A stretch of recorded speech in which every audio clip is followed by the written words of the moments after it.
vamos ver agora outro tipo de circuito, que é o circuito ligado em paralelo. Então, como é que é em paralelo? Nós temos um gerador, que eu vou usar aqui de novo a minha simbologia da pilha, e aí, fio condutor. Esse fio condutor, eu vou fazer uma divisão, tá? Eu vou emendar aqui, fazer uma emenda, e a partir desse ponto, eu terei 2 fios condutores, tá? Então, eu tinha um fio condutor, e agora eu tenho, a partir daqui, esse fio condutor se divide em 2. Muito bem, e aí eu vou ligar uma lâmpada, e aqui eu ligarei outra lâmpada. Nesse ponto aqui, vou de novo. A saída de cada uma das lâmpadas será emendada e a partir dessa emenda volto a ter um único fio. Tá? Então isso, assim, é a configuração de um circuito em paralelo. Vamos observar o caminho da corrente elétrica. A corrente elétrica I sai do polo positivo, percorre o fio condutor. A partir desse ponto aqui no fio condutor, a corrente elétrica ela tem 2 caminhos a percorrer, tá? Imagina um rio. Imagina um rio e esse rio ele se divide em 2 rios, tá? É mais ou menos isso. E aí nós teremos uma corrente I1 e uma corrente I2. Atenção! A questão da divisão sempre nos faz querer pensar em divisão ao meio, e não é, tá? Então, haverá uma divisão, ok? Vamos lá, imagina que essa aqui é a corrente elétrica. Eu posso dividir assim, uma parte para cá e 4 partes para cá. Eu posso dividir assim, 2 para 3, ok? Eu posso dividir, então, enfim, não será necessariamente uma divisão pela metade da corrente elétrica. Vai depender da resistência que eu tiver em cada trecho. Tá legal? Bom, continuando. Então, a corrente elétrica se divide em I1 e I2. É a corrente original que está se partindo. Então, a gente pode até fazer uma certa conclusão que a corrente original vai ser a corrente 1 somado com a corrente 2, ok? Muito bem, aí essa corrente atravessa aqui essa lâmpada e sai da lâmpada, e essa corrente I2 também. A lâmpada se acende, ok? Lâmpadas acenderam, e sai aqui corrente I1 e sai aqui corrente I2. Quando chegam nesse ponto aqui, as correntes vão se juntar. Vão se juntar novamente, vão voltar a compor a corrente I original. E essa corrente I fecha o circuito retornando aqui no seu polo negativo. Tá? Bom, vamos para a nossa representação técnica desse esquema, tá? Então eu terei o meu gerador, polo positivo e polo negativo, seus terminais. E aí eu tenho um fio. Esse fio vai sofrer uma divisão. Terei uma resistência aqui e uma resistência aqui, e depois a união após essa resistência e a volta aqui para o polo negativo.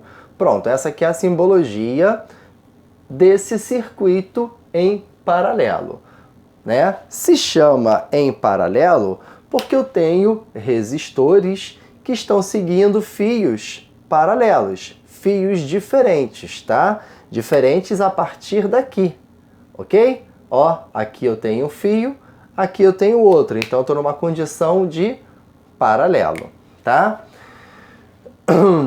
Fios independentes. Resistores em fios independentes.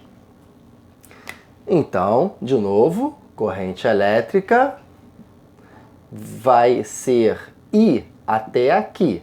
A partir daqui, eu terei I1 e I2. I1, deixa eu dar uns nomes aqui, né? Eu tenho aqui R1 e eu tenho aqui R2. A corrente I1 atravessa R1. A corrente I2 atravessa R2. E depois essas correntes voltam a se juntar e formando de novo corrente I, que é a corrente original. E ela fecha aqui o circuito, tá? Esse é o circuito em paralelo. Muito bem. E qual é o grande lance aqui mesmo? É a nossa lei de Ohm. Quem vê, ri. Tensão é igual a resistência vezes a corrente.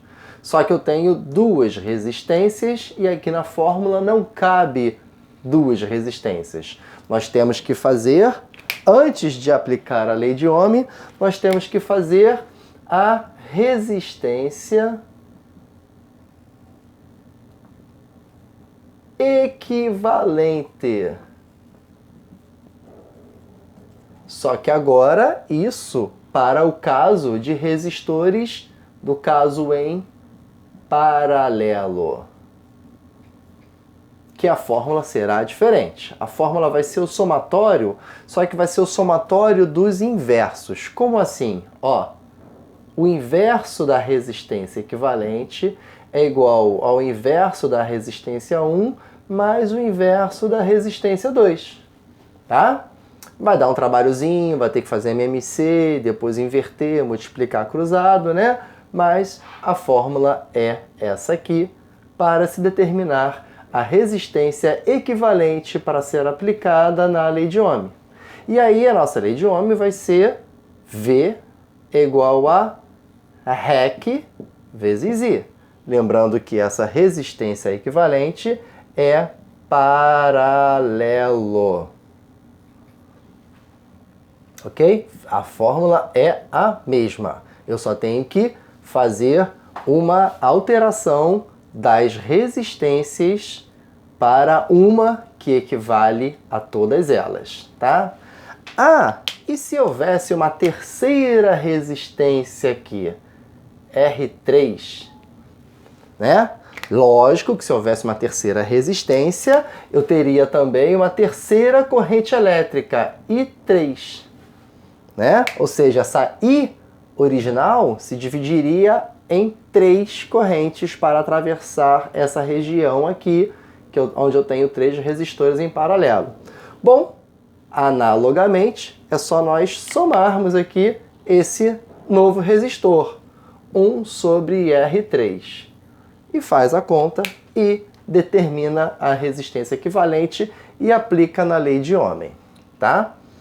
Na verdade, nós estaremos pegando esse circuito aqui de várias resistências, no caso agora 3, e nós estaríamos fazendo um circuito teórico para efeito de cálculo, que seria esse circuito aqui simplificado para uma única resistência que equivale a essas 3, tá?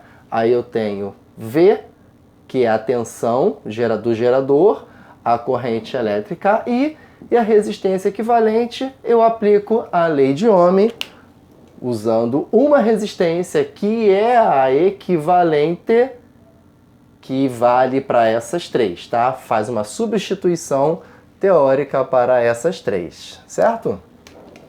Muito bem.